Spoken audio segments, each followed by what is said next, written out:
और जो जितना प्रैक्टिकल कर रहा है उतना ही चमक रहा है, ज्यादा न थोड़ा। यानी लाइट जितनी, चार्जर जितना हैवी है, लाइट उतनी ज्यादा है। और चार्जर जितना जर्जर है, कहीं से तार कट गए हैं, कहीं से छिल गए हैं, फिर गांठ लगा दी है,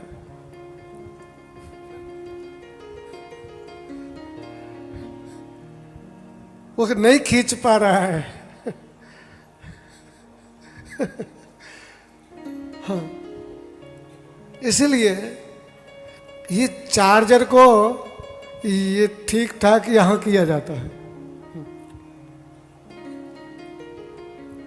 अच्छा, एक बात और बता देता हूं। बहुत से लोग कहते हैं कि केवल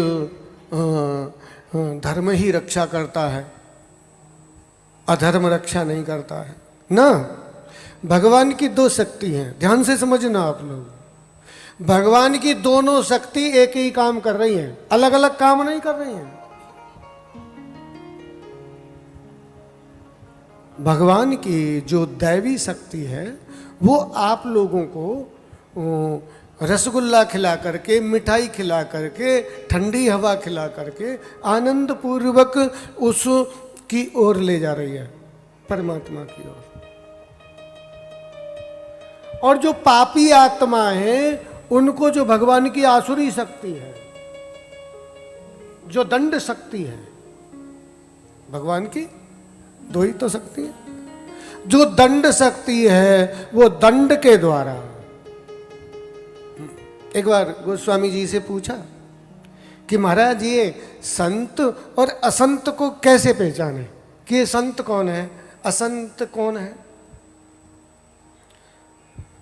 संत असंतन की अस करनी, संत असंतन की ये करनी।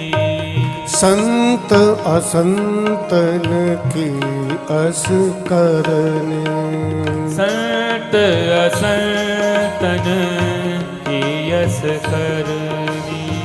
जिम कुठार चंदन आचरने, जिम कुठार चंदन आचरने। बोले ज्यादा अंतर नहीं है। जो संत हैं उनको तुम चंदन मान लो, और जो असंत हैं उनको कुल्हाड़ा मान लो। कुल्हाड़ा, संतों को चंदन, और जो असंत माने दुष्ट हैं वो कुल्हाड़ा। अब दुष्ट का स्वभाव ही होता है दूसरों को सताना, मन से, वचन से, कर्म से। दुष्ट का क्या स्वभाव होता है, ये न केन पकड़ेण। वो दूसरों को किसी न किसी कारण से दुखी देखकर ही सुखी होता है, दुष्ट की ये वृत्ति होती है। और संत की वृत्ति होती है कि मनसा वाचा कर्मणा, वो शब्द भी इतनी सावधानी से बोलेगा कि सामने वाले के हृदय को कहीं पीड़ा ना हो जाए मेरे किसी शब्द के द्वारा। इसलिए लिखे ना, ऐसी वाणी बोलिए मन का आपा खोए, औरन को शीतल करे तो आपहु शीतल होए। इसलिए दुष्ट का एक ही काम है, कुल्हाड़े के जैसा। कुल्हाड़े का काम है काटना, और दुष्ट का काम है सामने वाले को दुखी करना।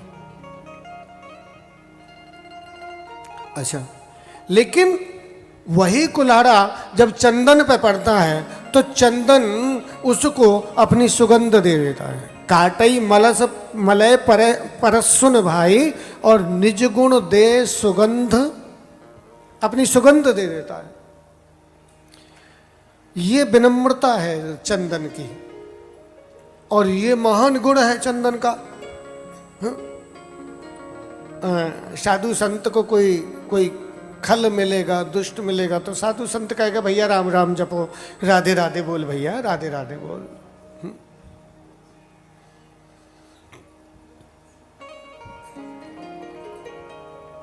लेकिन परिणाम, ताते सुर सीसन चढ़त, जगबल्लभ श्रीखंड दाह अनल पीटत घनही परशु बदन यह दंड। चंदन अपनी शीतलता के कारण, अपनी विनम्रता के कारण देवताओं के, संतों के, विप्रों के, ब्राह्मणों के मस्तक पर विराजमान होता है। भगवान के मस्तक पर शोभायमान होता है कौन? चंदन। अपने दिव्य गुण के कारण, अपनी उस विनम्रता के कारण। और कुल्हाड़ा,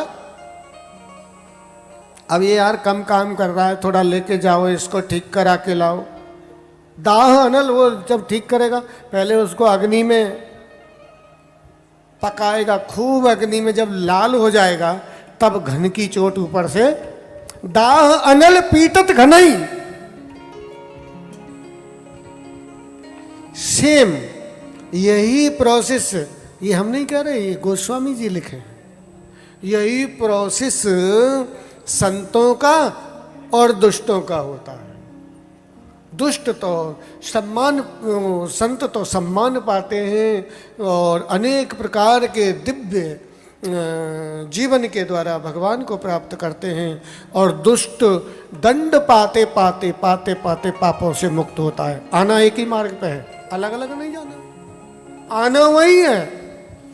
चाहे तुम दंड से आ जाओ, चाहे प्यार से आ जाओ, ये प्यार का मार्ग है, ये प्यार से। प्राय लोग कहते हैं ना, या तो तू राजी राजी मान जा, नहीं तो हम मनाना भी जानते हैं। सेम वही भगवान का प्रोसेस है। या तो तुम भाई राजी राजी मान जाओ, नहीं तो फिर हम जानते हैं मनाना। ये भगवान की दो शक्ति हैं, एक दंड के द्वारा सुधार रही है, एक दंड के द्वारा सुधार रही है, और एक उपासना के द्वारा सुधार रही है। दोनों ही मार्जन कर रही हैं। अगर हम पापी न होते, श्री बिंदु जी लिखते हैं, अगर हम न होते मुलजिम और तुम न होते हाकिम, तो किस घर में होती इबादत तुम्हारी? भाई हम मुलजिम तो हैं, हम मृत्यु के इंतजार में हैं, मृत्यु हमारे सामने खड़ी है।